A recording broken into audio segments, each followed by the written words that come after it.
Election करीब है मेरे दोस्तों, और इलेक्शन कितने डेडली हैं और भारत में मोदी सरकार जीतने के लिए क्या क्या कर सकती है, आज खुद हम अपनी आंखों से देख रहे हैं। इस देश का हाल क्या हो गया है, हम खुद अपनी आंखों से देख रहे हैं। आगे कुछ भी बताने से पहले बता दूं कि हमारे ज़्यादातर वीडियो पर ऐड नहीं चलता है। बताता हूं, बार बार बता रहा हूं।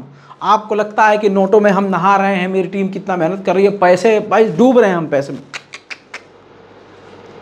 नेशनल प्राइम टाइम में खासकर हर दिन या तो हमें कोई नोटिस भेज दिया जाता है, एज रिस्ट्रिक्शन लगा दी जाती है, येलो डॉलर का साइन आ जाता है, ऐड बंद कर देते हैं, कुछ ना कुछ, या फिर वीडियो उड़ा देते हैं। इसके बावजूद हर दिन आपके सामने नेशनल प्राइम टाइम आ रही है ना, और ये बार बार हम जो बार कोड लगा रहे हैं ये सिर्फ देखने के लिए नहीं था, लेकिन हमने ये नोटिस किया कि पिछले 3 महीने में टोटल सब ने मिलाकर, अगर किसी ने टोटल भी किया ना, तो 5000 की रकम तक इस यूपीआई में नहीं आई है ना। कमाल की बात। और हमारे कौम चाहती है कि इनके लिए आवाज़ उठाएं। अब समझ में आ रहा है मुझे कि मुझसे और बड़े बड़े पत्रकार हैं, वो अब शांत क्यों हो गए हैं। खैर मेरे दोस्तों, ये अपने दिल की बात थी, वो मैंने आपसे कह दी, परिवार है आप मेरा, कह दिया, बात ख़त्म।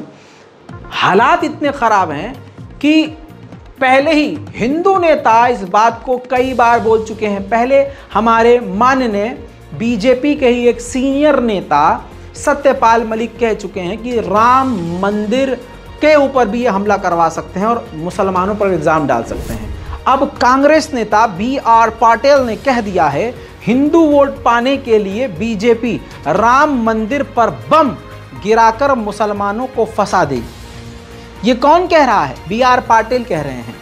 ये कोई आम नेता हैं, कांग्रेस के नेता हैं, और हम ये देख रहे हैं कि ऐसा देश भर में हो रहा है, मुसलमानों को फंसा दिया जा रहा है, माहौल इस तरह का बनाया जा रहा है। 2023 का अभी आधा साल भी नहीं गुजरा, हेट स्पीच इतनी ज़्यादा बढ़ गई है। इंटरनेशनल न्यूज़ रिपोर्ट यानी रॉयटर्स हो या विदेशी और भी मीडिया हो, ये खुद देखिए, इस रिपोर्ट में डॉक्यूमेंट किया गया है। देखिए, ये भी अल अरबिया न्यूज़ दिखा रहा हूँ आपके सामने, ये भी अरब का है कि 255 डॉक्यूमेंट ऐसे सबूत पाए गए हैं जिसमें मुसलमानों के खिलाफ हेट स्पीच दी गई है। हिंदुत्व वॉच वाला जो ये वॉशिंगटन बेस्ड ग्रुप है अमेरिका में, जो माइनॉरिटीज़ के ऊपर, अकलियत ग्रुप के ऊपर हमलों पर नज़र रखता है, उसने पूरी रिपोर्ट जारी की है और बताया है कि भारत में अभी आधा साल नहीं गुजरा और 255 ऐसे सबूत रिकॉर्ड किए गए हैं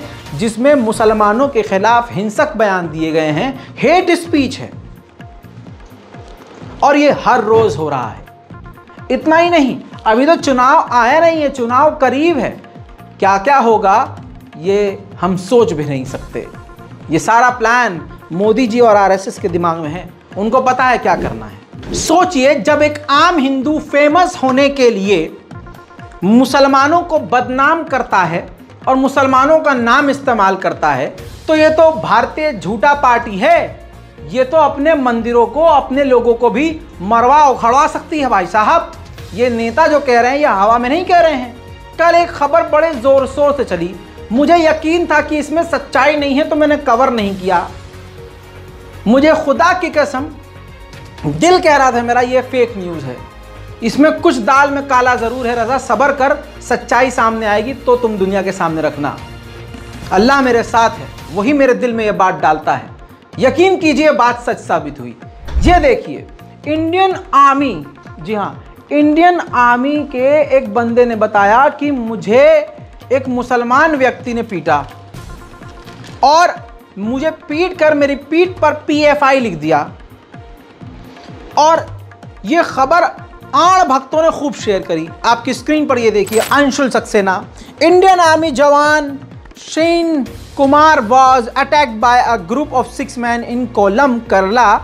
The attackers tied his hand, beat him and wrote PFI on his back. ऐसे तमाम हिंदुत्व आतंकवादी समर्थक लोगों ने खूब दबाकर एक फेक न्यूज़ को आगे बढ़ाया।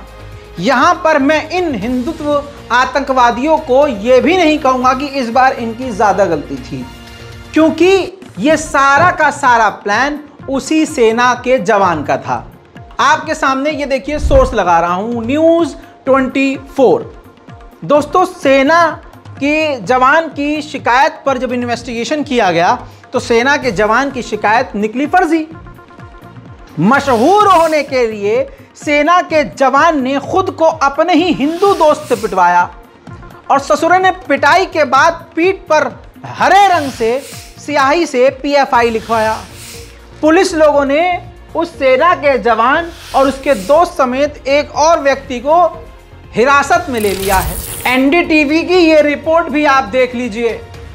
साफ साफ रिपोर्ट में कहा गया है कि इसका जो दोस्त था वो भी हिंदू था, सनातनी। तो PFI का नाम लेकर एंटी मुस्लिम हरकत करके फेमस होना चाहता था ये हिंदू सैनिक। अब आप देखिए ANI ने क्या किया। ANI जो कि एक संघी और आतंकवाद और एंटी मुस्लिम प्रोपेगेंडा को सपोर्ट करता है, समर्थन देता है, इसने इसी रिपोर्ट को 9 बार जी हाँ ट्वीट किया। इतना ही नहीं, इसने सिर्फ रिपोर्ट नहीं किया, प्रोपेगेंडा को आगे बढ़ाने के लिए ये बीजेपी और दूसरे मेंबर्स, बीजेपी के मेंबर्स तक गए और उनका स्टेटमेंट लिया और उसके स्टेटमेंट को इन्होंने मेंशन किया और खूब नफरत फैलाई मुसलमानों के खिलाफ। आदत से मजबूर हैं, लेकिन सच्चाई सामने आई तो इन्होंने चोंच बंद कर ली। अब ये बंदा जो आपके सामने है, इसने अपने मुंह से एक्सेप्ट किया है। जो इसके टेबल पर स्याही पड़ी हुई है, पुलिस ने वो भी पकड़ लिया रंगे हाथ। जो पेंट था वो भी पकड़ा है। जिस घर में ये सारा पेंटिंग वेंटिंग किया गया, नौटंकी किया गया, ये खुद सुनिए और समझ लीजिए इसके काम को कि ये कैसे मुसलमान का नाम लेकर मुसलमानों को बदनाम करके अपने आप को फेमस कर रहे थे।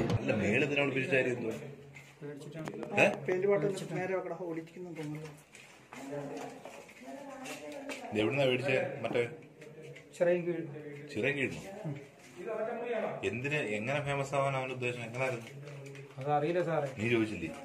അത് ചോദിക്കാനെങ്കിൽ ഇന്ന് രാവിലെയും പോയത്. അത് ചോദിക്കാൻ ഇന്ന് രാവിലെ അപ്പൊ അവൻ പറഞ്ഞ അത് നിങ്ങൾ അറിയണ്ട, നിങ്ങൾക്കൊരു കുഴപ്പം. നിങ്ങൾ ഒരുമിച്ചാണോ ബൈക്കിനകത്ത് വന്നേ? അല്ലല്ല, നീ എവിടെ നിന്ന് അന്ന്? ഞാൻ നേരെ വീട്ടിൽ വന്നു. ഇവിടെ വന്ന് ബാത്റൂമിൽ പോയിട്ട് തിരിച്ചു പോകുമ്പോഴാണ് അതല്ലേ സംഭവം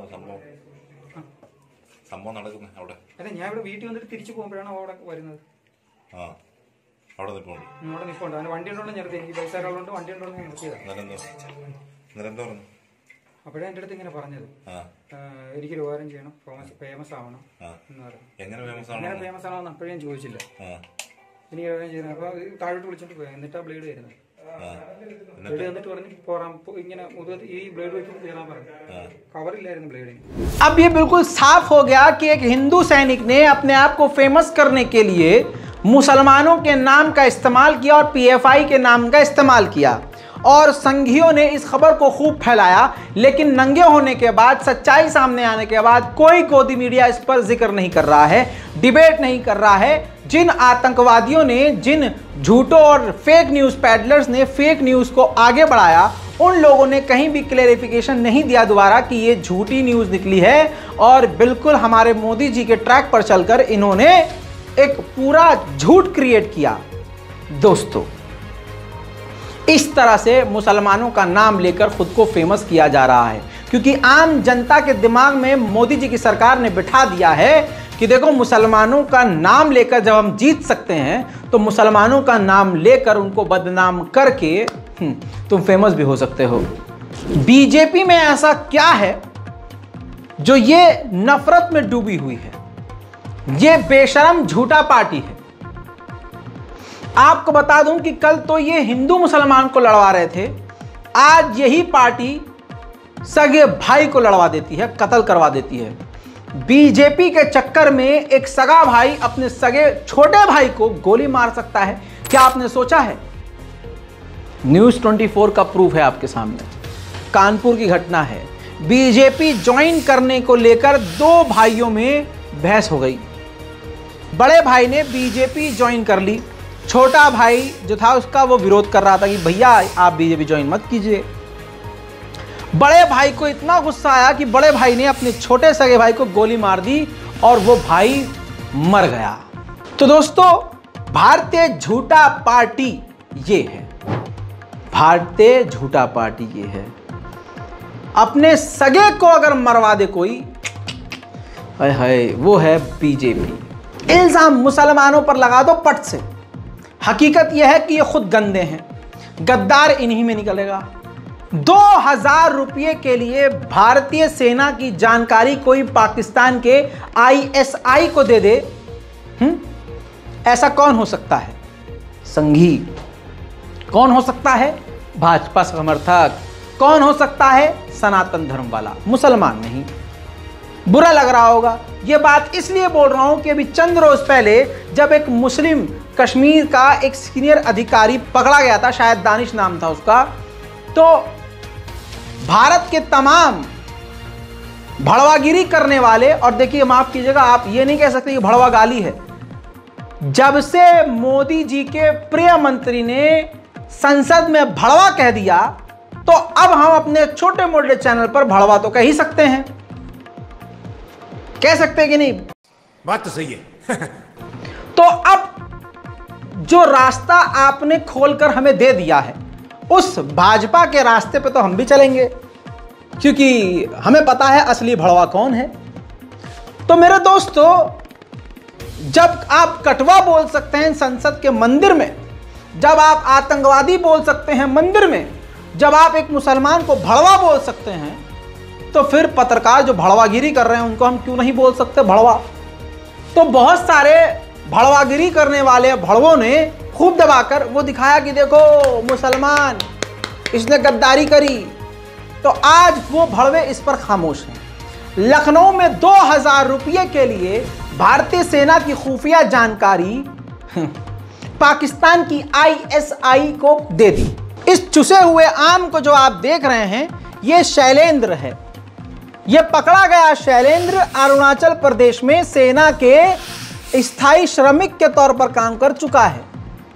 हरलीन कौर के नाम से बनी हुई फेसबुक आईडी द्वारा हनी ट्रैप में फंसकर, हनी ट्रैप तो ये यूपी तक ने इसलिए लिखा है ताकि मोदी जी और योगी जी इसको फोन करके इसका जो है चैनल बंद न करवा दें, इनका अखबार बंद न करवा दें। सीधा सीधा ये गलत नहीं लिख सकते हैं ना, तो हनी ट्रैप लिख दिया। लिखा कि हनी ट्रैप में फंसकर शैलेंद्र ने ISI के लिए जासूसी की। हरलीन कौर के साथ साथ प्रीति नाम की एक लड़की से व्हाट्सएप पर कॉल पर बात करता था। ये बातचीत के दौरान, अब देखिए यूपी तक ने क्लियर कर दिया है कि बातचीत के दौरान लड़की ने कहा कि वो ISI के लिए काम करती है, तुम भी काम करो। यहां नहीं सीधा ऑफर दिया कि देखो मैं तो पाकिस्तान की ISI के लिए काम करती हूं, तुम भी काम करो, मदद करो तो अच्छा रकम मिलेगा। अच्छा रकम? अबे आर्मी मूवमेंट की फोटो हरलीन कौर को मैसेज के जरिए भेजी थी इसने। उसके एवज में शैलेश को अप्रैल के महीने में 2000 रुपये मिले। हरलीन और प्रीति को ISI के हैंडलर पाकिस्तान से हैंडल करते थे, और इस शैलेंद्र को सब पता था कि हाँ, ये मैं जानकारी भारतीय सेना की दे रहा हूं पाकिस्तान को 2000 रुपये के लिए। तो ये जो सारा दिन सनातन सनातन करते हैं, इनके लिए जो राष्ट्रवाद राष्ट्रवाद करते हैं, खड़े होकर तालियां बजाइए। चलिए, तमाम चीजें साफ हो गई हैं, पूरी दुनिया देख रही है, अंतरराष्ट्रीय कोर्ट देख रहा है, ह्यूमन राइट वॉच डॉग देख रहा है, जेनोसाइड वॉच डॉग देख रहा है, अमेरिका देख रहा है। सब के सब भारत में अल्पसंख्यकों का बुरा हाल, मुसलमानों का कत्लेआम देख रहे हैं, और भारत के ऊपर अब उंगलियां उठ रही हैं। तो मोहन भागवत ने तुरंत गिरगिट की तरह रंग बदला और अपना बयान बदल दिया। मोहन भागवत ने बयान दिया, जिस बयान से मैं सहमत हूं, लेकिन अफसोस की बात यह है कि ये झूठे हैं, ये कल फिर पलट जाएंगे। बयान दिया कि मुस्लिम भी हमारे हैं, यह देश जितना हमारा है उतना उनका है।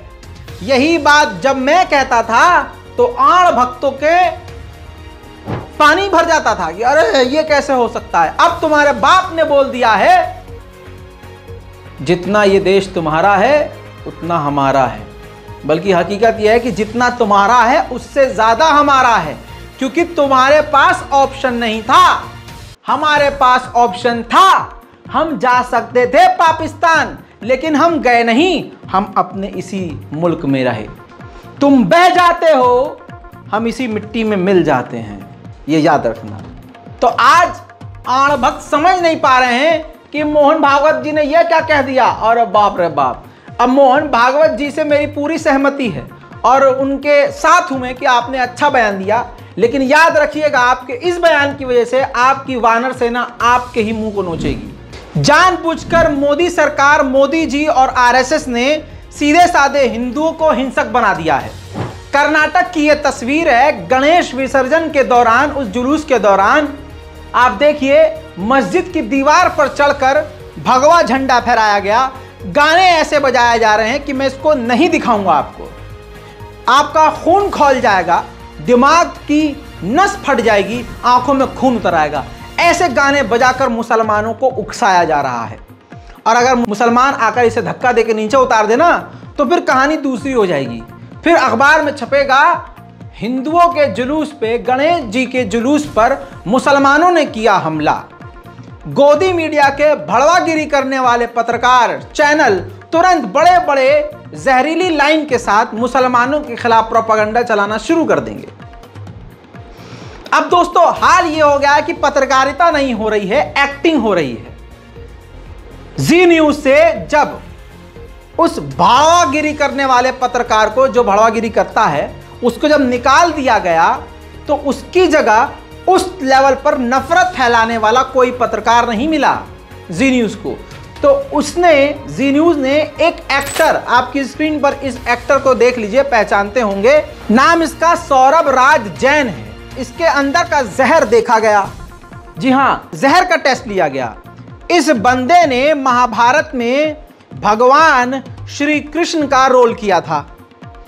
उस बंदे को इन्होंने एंकर बना दिया, और एंकर बनाने के बाद इसको, मतलब इसने कोई पत्रकारिता का कोई डिग्री डिप्लोमा कुछ नहीं किया है, अब ये एक्टिंग कर रहा है। तो एक एक्टर को इन्होंने एंकर बनाकर, क्योंकि ये भाई ज्यादा अच्छा काम नहीं कर पा रहा होगा और नफरत फैलाने के लिए भाजपा इनको अच्छे पैसे दे रही होगी, तो अब इसका शो देखिए, कनाडा के 2 हिस्सों में तोड़ेंगे मोदी। ये जो डीएनए कर रहा है, जो पहले सुधीर चौधरी करता था, ये उसमें लिख रहा है कनाडा को 2 हिस्से में तोड़ देंगे मोदी। तो ये गोदी मीडिया का स्तर है। उधर मध्य प्रदेश में इंदौर में गली को मुस्लिम महिलाएं और बच्चे बुजुर्ग मिलकर सजा रहे थे ईद उल मिलादुन नबी के मौके के लिए। वहां रहने वाले आतंकी सोच वाले सड़े हुए समाज के दूसरे धर्म के लोग वहां पर आए और उन्होंने महिलाओं, उनके बच्चों ने महिलाओं तक को बुरी तरह से पीट दिया। वीडियो ट्विटर पर, सोशल मीडिया पर, फेसबुक पर हर जगह वायरल है, लेकिन यूट्यूब की पॉलिसी के तहत मैं आपको दिखा नहीं सकता। हटा दीजिए इसको। Very good. मेरे दोस्तों, अब आपको बता दूं कि बुरी तरह से मुसलमानों को पीटा गया, महिलाओं को हिंदू लड़कों ने बुरी तरह से पीटा। क्यों? क्योंकि वो गली को सजा रहे थे। गली को सजाने के नाम पर जहर लगा उन्हें और उन्होंने महिलाओं तक को पीट दिया। ये है सनातनवादी। दोस्तों, अब आपको बता दूं कि जातिवाद चल रहा है, वो मैं आपको कल की रिपोर्ट में दिखा चुका हूं। अब मैं आपको बता दूं कि लग रही है आग और आ रहे हैं सभी घर जद में। अब ये आपस में ही एक दूसरे को गलत कह रहे हैं। अब इस्कॉन जो एक अलग ग्रुप है, जो आप ऐसे लोगों को देखते होंगे जो सड़कों पर, जिस ग्रुप में अंग्रेज भी होते हैं, नशा करते हैं, अफीम लेते हैं, सब चरस गाना करते हैं, ऐसा खुद हमारे हिंदू दोस्तों ने बताया है। और मेनका गांधी भी बड़ी बातें बता रही हैं, जो बीजेपी के नेता हैं, कि वो जो हरे रामा हरे कृष्णा कृष्णा कृष्णा, वो स्पीकर लेके सड़कों, बड़े शांति दूत होते हैं, शांति प्रिय होते हैं, बहुत मोहब्बत करने वाले होते हैं, और वो सारी जिंदगी, सारे दिन वो सिर्फ हरे रामा हरे कृष्णा करते हैं। मेरे दोस्तों, उन पर एक बड़ा आरोप लगाया है, या यूं कहूं कि मेनका गांधी ने बड़ा इल्जाम लगा दिया है, या कहूं कि एक्सपोज कर दिया है। मेनका गांधी की एक लेटेस्ट वीडियो आई है, उसमें उन्होंने कहा है कि ये जो इस्कॉन वाले होते हैं, ये देश के सबसे बड़े फर्जी हैं, फ्रॉडियां हैं। ये जो हैं गाय माताओं को रखते हैं लेकिन बछड़ों को बेच देते हैं, कसाईयों को बेच देते हैं, ये सबसे बड़े फ्रॉड हैं। मैं पूरा तो वीडियो नहीं, लेकिन चंद शब्द इनके जरूर सुनाऊंगा। 1 मिनट, मैं आपको बता देती हूँ। सबसे बड़े जो यहाँ देश के धोखेबाज है वो है इस्कॉन। वो रखते हैं गौशाले, और सरकार से दुनिया भर के उनको फायदा मिलता है गौशाले चलाने के लिए, बड़े बड़े जमीनें मिलते हैं, सब कुछ। मैं अभी उनके आनंदपुर गौशाला में गई, एक भी सूखी गाय नहीं, पूरे के पूरे डेयरीज हैं, एक भी बछड़ा नहीं है। इसका मतलब सब बेचे गए। ISKCON is selling all its cows to the butchers। जितना ये करते हैं और कोई नहीं करता। और ये वाले तो है जो सड़क पर जाकर के हरे राम हरे कृष्णा करते हैं, हाँ, और कहते हैं दूध दूध दूध दूध, पर उनकी पूरी जीवन है। जितने उन्होंने कसाईयों को बेचा है, शायद ही किसी और ने बेचा। तो अगर ये कर सकते हैं तो बाकियों का क्या होगा? वहीं दोस्तों अंधभक्तों का लेवल बढ़ गया है। पहले जब कोई प्रधानमंत्री को अनपढ़ कहता था तो इन्हें गुस्सा आता था, अब ये उसमें भी एडजस्ट हो गए हैं। अब ये कह रहे हैं कि प्रधानमंत्री को अनपढ़ ही होना चाहिए। दिमाग पकड़कर, सर पकड़कर आप बैठ जाएंगे और आप कुछ कर भी नहीं सकते। अंधभक्तों का लेवल इतना गिर गया है। देखिए, नेता पढ़ा लिखा नहीं होना चाहिए, कोई मतलब नहीं। अगर अनपढ़ नेता है तो बढ़िया डिसीजन ले लेता है वो। अच्छा, मोदी जी हैं, मोदी जी अनपढ़ मानते हैं? और मोदी जी कक्षा 4 पास हैं, वो अच्छा डिसीजन लेते हैं। 370 तुम्हारा हटा दिए 2 मिनट के अंदर। सुप्रीम कोर्ट पे कब्जा करके राम जन्मभूमि का निर्माण हो गया 2 मिनट के अंदर डाला। और अगर वो पढ़े लिखे होते तो इतना बढ़िया कैप्चर न कर पाते। संविधान की बात करते हैं, और वो जो है संविधान भी पलट देंगे। अगर ज्यादा पढ़ा लिखा होते तो संविधान भी पलट देंगे। संविधान न बदल पाते। कम पढ़े लिखे हैं और संविधान भी पन्ना पलट के सब चेंज कर। अबे साले का खोपड़ी तोड़ साले का। अच्छा, कमाल की बेगैरती हम मुसलमानों में आ चुकी है। देखिए, वो हमारी मस्जिदों को तोड़ रहे हैं, हमारी मस्जिदों पर चढ़कर भगवा फैला रहे हैं, हमारी मस्जिदों में जाकर नमाजियों को शहीद कर दे रहे हैं, और हम उनके मंदिरों में जाकर उनके भगवान के चरण छू रहे हैं। उनके आस्था के साथ मिलकर हम जो है सेकुलरिज्म की मिसाल एक तरफा पेश करते हुए हमारे मौलाना